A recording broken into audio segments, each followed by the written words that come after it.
It's crazy, isn't it? The way we work is changing like so fast. Yeah. And you know what?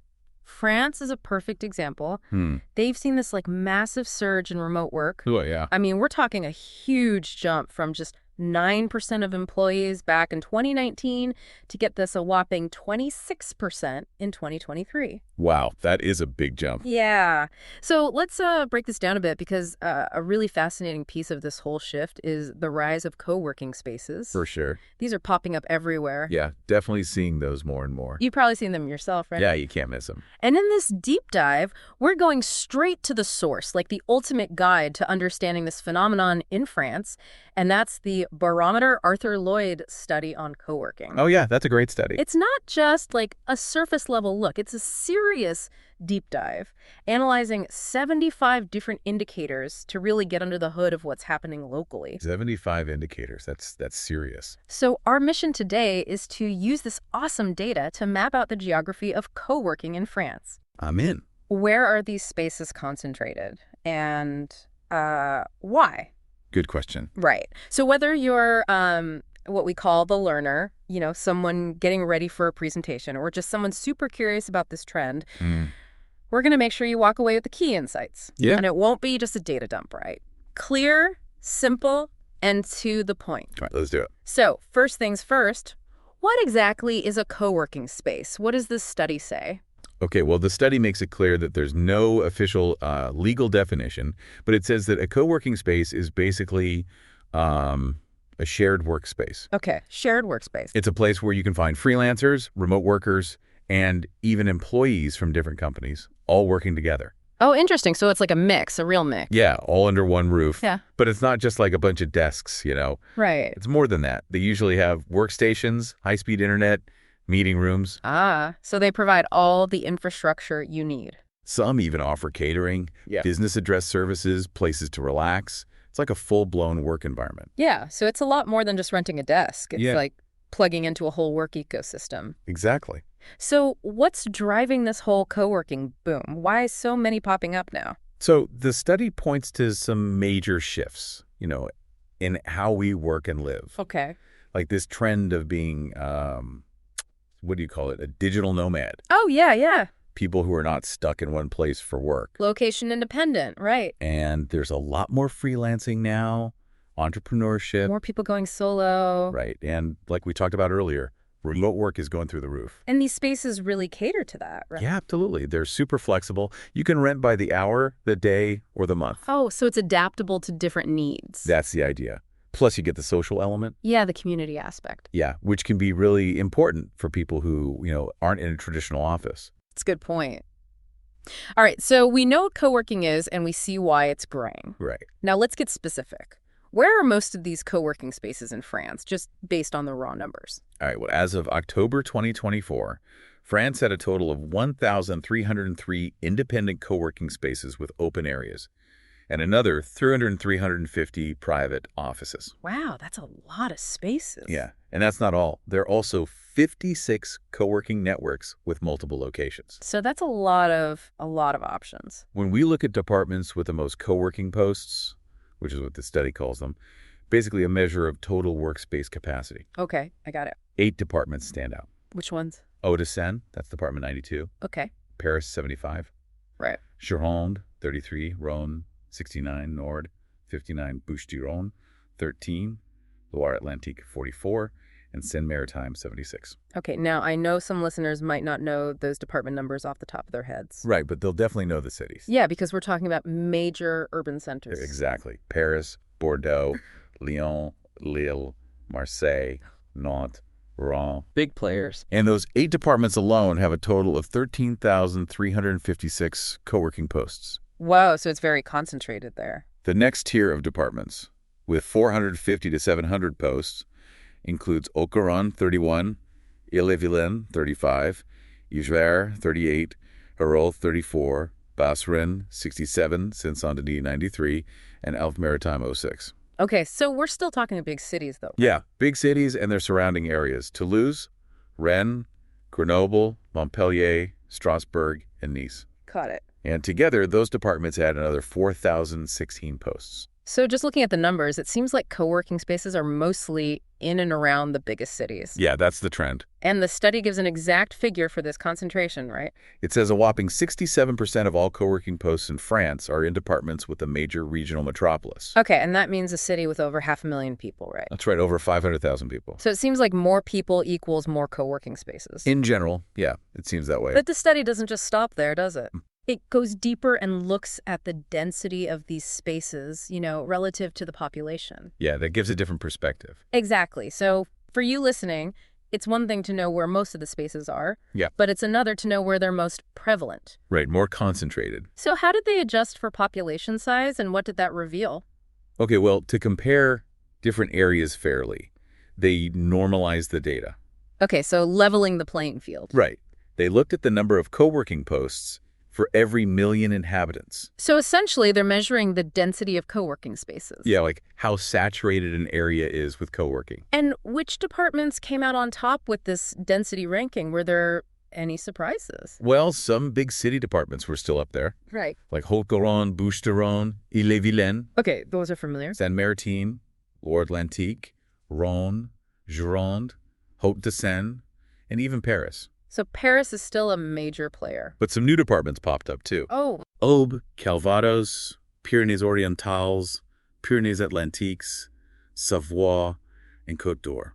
interesting. So while we see the usual suspects like Paris and Bordeaux, we're also seeing departments with mid-sized cities like Aube, which has Troyes, Right. and Calvados with Caen, and even some departments with smaller urban centers like Perpignan and Pau doing really well in terms of co-working spaces per person. That's right. It's not just about the size of the city, but other factors too. So population matters, but it's not the whole story. Yeah, there's more to it. Okay, so the study then shifts gears and looks at the influence of the tertiary sector. The service industry. Exactly, focusing on the office real estate market. Yeah, the traditional office space. For those listening, how does the traditional office market connect to the growth of co-working spaces? Well, the study found a strong link between co-working growth and what they call mature tertiary markets. Okay, mature tertiary markets, what does that mean?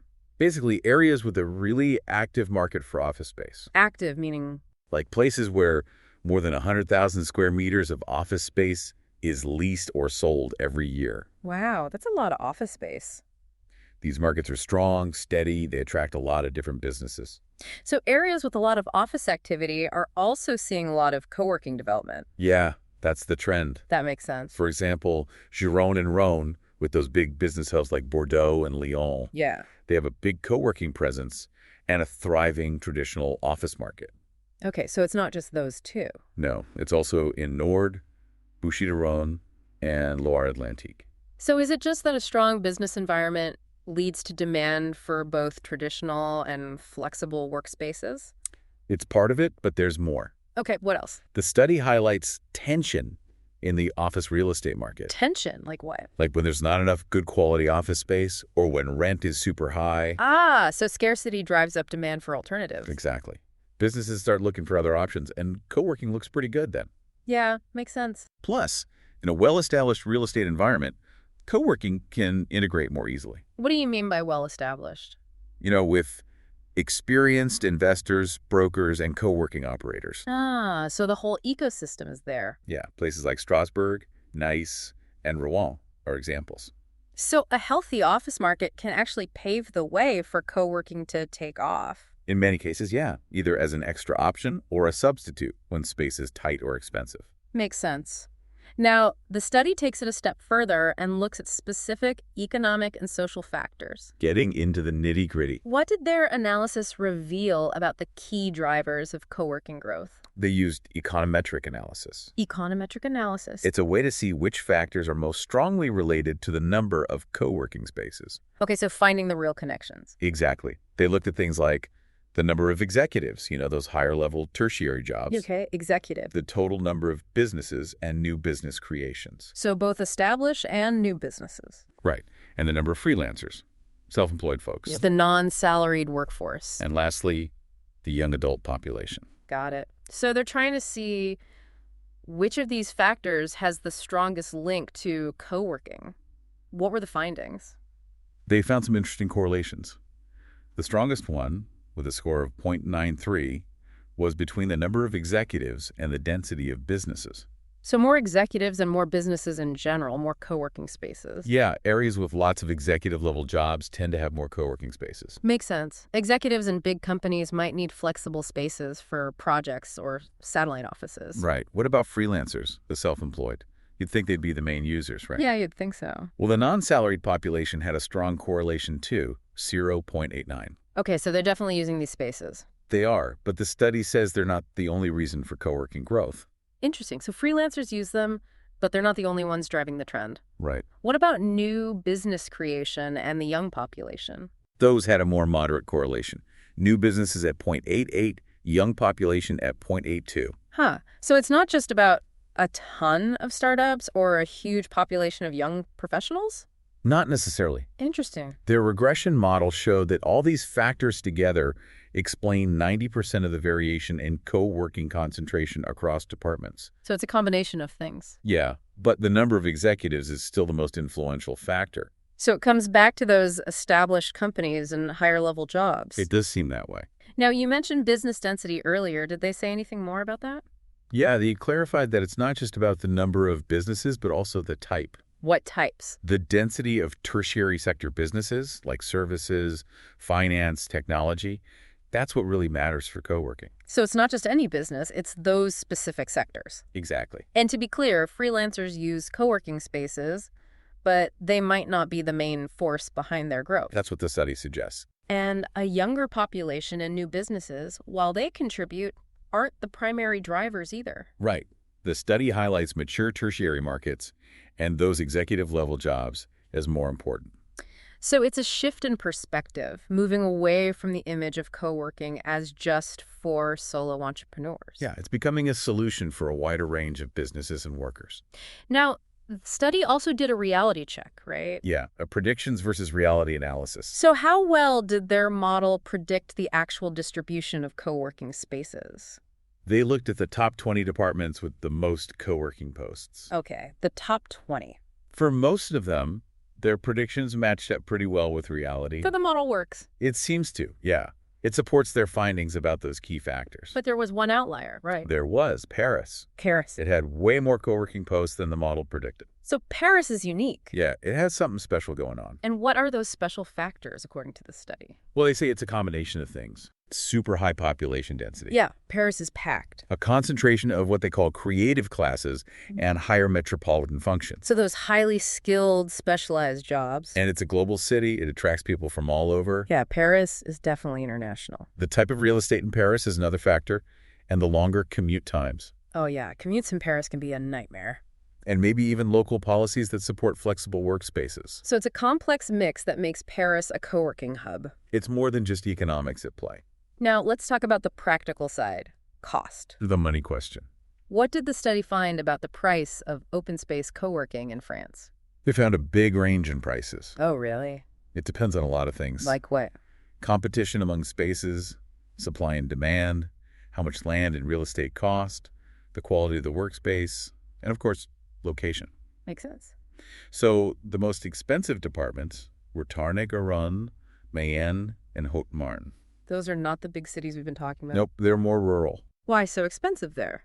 The study suggests it's because there are fewer co-working spaces in those areas. So less competition drives up the price. That's the idea.